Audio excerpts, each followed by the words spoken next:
ఇవాళ అలాగే తమరి అంతరాత్మకు కూడా తెలుసు, ఢిల్లీ లిక్కర్ స్కామ్లో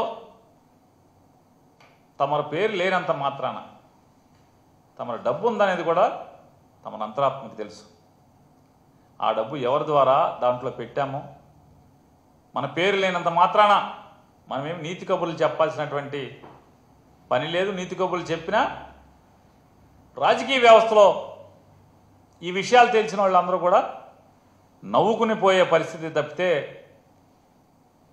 ఇటువంటి అపహాస్యం పాలయ్యే పరిస్థితుల్లో మీరు మాట్లాడటం వల్ల ఏం ఉపయోగం ఉంటుంది? కేవలం జగన్మోహన్ రెడ్డి గారిని ఏదో రకంగా తప్పుడు వాంగ్మూలాలతో, మీ తప్పుడు వార్తలతో గాలి పోగేసి ప్రచారం చేసి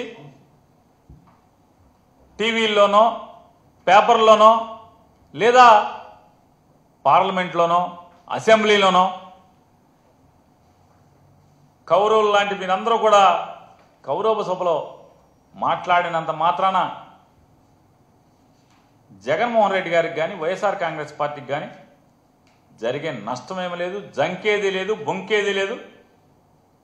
మీరు ఈడీని మాట్లాడతారా లేదా ఏం చేస్తారో మీ చేతనైంది మీరు చేసుకోమని చెప్పని కూడా మీడియా ద్వారా మిమ్మల్ని మాట్లాడించిన, పార్లమెంట్లో మిమ్మల్ని మాట్లాడించిన వారికి కూడా సూచనగా చెప్తున్నాం.